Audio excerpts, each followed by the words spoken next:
Est-ce que vous avez déjà eu un avortement? Est-ce que vous avez du mal à avoir des enfants? Est-ce que vous aimeriez avoir des enfants?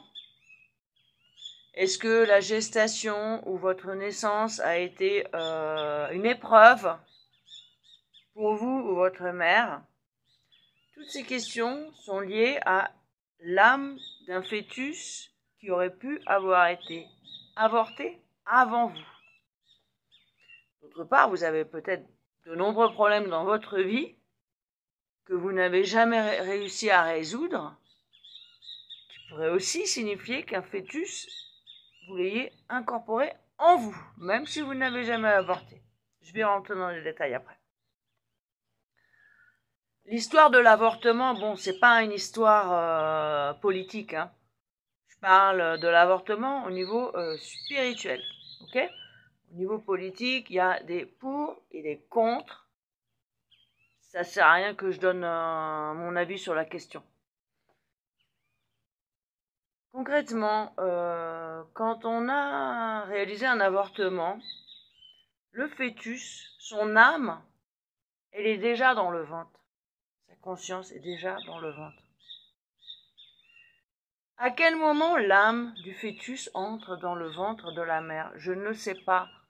Je pense vraiment au début, mais bon, je ne sais pas précisément. Ce qui est sûr, c'est que quand l'avortement a lieu, alors qu'il soit naturel ou accidentel ou médicalisé, l'âme, elle était là. La partie matérielle s'en va, mais l'âme était là. Et l'âme va pas forcément, il y a très peu de chances qu'elle s'élève toute seule, naturellement, qu'elle se libère toute seule. Il faut le savoir. D'autant plus que, est-ce que on va se préoccuper d'un fœtus? On peut ressentir en tant que femme, bon, de la douleur, mais est-ce qu'on va se préoccuper que son âme s'élève? À l'époque actuelle, bon, je pense que la plupart des personnes, non, s'en préoccupent pas. Alors, il faut vraiment rester en dehors du thème politique, hein, parce que forcément, il y a des personnes qui vont dire c'est très mal l'avortement et d'autres qui vont dire non, c'est le droit de la femme. Je suis tout à fait d'accord. Moi, je ne parle qu'au niveau spirituel. Je le redis, quoi. C'est super important. Euh, une personne qui est pour le droit à l'avortement, parce que moi, je vis dans un pays où le sujet a été débattu, comme chez nous dans les années 70, il y a 3-4 ans ici, ça a été un débat énorme. Très, très gros débat de société, quoi. Donc, c'est pour ça que je prends des gants par rapport à ça. Une personne peut être en faveur du droit de la femme à avorter, pour des raisons de militantisme, par exemple, hein. Mais néanmoins, l'âme de son enfant, ça reste l'âme de son enfant, de son fœtus avorté, ça ne change rien, ok? Alors, qu'est-ce qui se passe avec les fœtus? Il faut savoir qu'en fait, le fœtus, il est pas du tout comme on imagine le petit bébé tout cadom. Non, non, non, non. Un fœtus, quand on l'a avorté, il est furax. Il a un attachement à sa mère déjà. Il est plein de colère parce que nous, on se connecte avec ce fœtus. J'ai oublié de le dire. Quand on fait une session un patient, on va chercher forcément, par rapport à ce qu'il nous dit comme quels sont ses problèmes, ses motifs de consultation, on va chercher à se connecter avec le fœtus. Il nous dit il y a un fœtus, je vais le chercher. Le fœtus, il est énervé. Il est avec un esprit de vengeance. Il est possessif, évidemment. En fait, il ne comprend pas. Bah, il faut imaginer. Déjà, nous, adultes, on a du mal à comprendre certaines choses pourtant évidentes.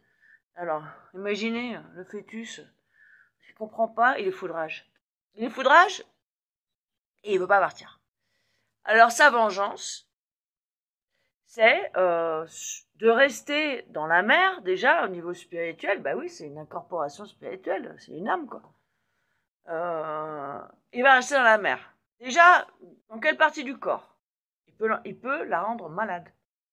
Physiquement. Est-ce qu'il est resté dans son ventre ou je ne sais pas où, il peut la rendre malade. Il peut l'empêcher d'avoir d'autres enfants. Eh oui. Parce que lui, c'est ma mère, elle est à moi. Il n'y a personne qui viendra après moi. C'est ça sa mentalité, c'est comme ça qu'il pense. Et il ne peut pas comprendre un autre point de vue, puisque personne ne lui parle. Personne ne l'aide. Alors, ce qui se passe, c'est que aussi, si jamais un autre enfant parvient à naître, il est très possible que les 9 mois soient hyper lourds, hyper durs, parce que le fœtus qui était dans la mère au départ, il est toujours là, et il va pourrir les 9 mois. Il va faire en sorte que ça soit vraiment difficile.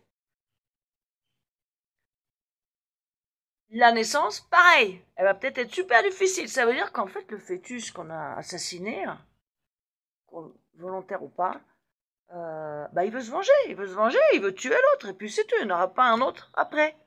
C'est comme un homme possessif, quoi. Enfin, personne après moi, quoi. C'est pareil.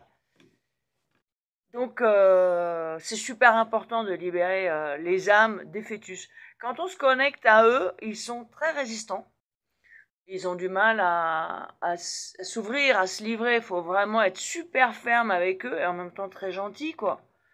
Pour pouvoir s'approcher, entrer en communication. Il faut vraiment forcer la communication parce qu'au départ, ils vont créer ce qu'on appelle des distorsions. Ça veut dire ils vont perturber la séance pour qu'on les capte pas, pour qu'on les voit pas. Ils sont comme cachés, comme au fond d'une grotte. Ils veulent pas qu'on les voit, ils ont peur. Ils ont peur. Donc moi, je dois faire mon travail selon le protocole des interconnexions universelles et pour m'approcher de lui, être en contact et le convaincre de sortir, de partir, de quitter sa maman. S'il est aussi dans les enfants, de quitter l'enfant, parce que l'enfant qui va naître et qui va toute sa vie avoir un autre bébé en lui, il y a de très grandes chances que deux choses. Il ne puisse pas avoir d'enfant. S'il en avait envie, ça peut être une grosse torture, évidemment, mais aussi qu'il ne veuille pas avoir d'enfant. Parce qu'il ne faut pas oublier qu'au niveau spirituel, on peut être manipulé. C'est-à-dire que le fœtus qui a incorporé l'autre enfant qui est venu derrière, il se l'est accaparé aussi, quoi. C'est-à-dire que sa vengeance, il est buté, il est super buté. Et donc, il est très possible qu'il manipule lui-même le cerveau de l'enfant qui est né pour lui dire, non, laisse tomber, avoir des enfants, faut pas, quoi. Donc, c'est vraiment une malédiction. C'est vraiment une malédiction. Donc, les problèmes de santé, les problèmes pour avoir des enfants, les problèmes mentaux, les problèmes affectifs, parce qu'il faut aussi prendre en compte que quand on a une âme en nous, donc là il s'agit d'un fœtus, on incorpore également son mal, comment il est mort. S'il est mort dans la rage, on incorpore sa rage. Il y a une voix en nous qui n'est pas nous, qui a la rage. C'est pour ça qu'on fait des libérations spirituelles. C'est différent de la libération émotionnelle, il faut bien le comprendre. Voilà, donc je pense que j'ai dit l'essentiel. C'est vraiment important. Donc n'hésitez pas à faire part de cette possibilité pour débloquer des problèmes liés à faire des enfants, avoir des enfants. Ça peut vous éviter de nombreuses années de traitement lourds qui peuvent avoir aussi des effets secondaires. De toute façon, je le dis, je sais qu'il y a des gens que ça leur plaît pas, mais c'est pas grave. Pour ma part, je suis totalement contre les traitements médicaux pour avoir des enfants. Je pense que avoir un enfant, ça devrait venir naturellement ou ne pas venir. C'est pour moi lié à un destin, la création, enfin on l'appelle comme on veut. Donc, étant donné que je suis contre, ça va tout à fait dans le sens de ce que je propose, de libérer le corps et l'âme d'une patiente par les interconnexions universelles, par la méta-hypnose, ce qui peut faire un raccourci énorme dans sa vie, parce qu'il est très probable que peu de temps après, comme par magie, ou par miracle, elle tombe enceinte.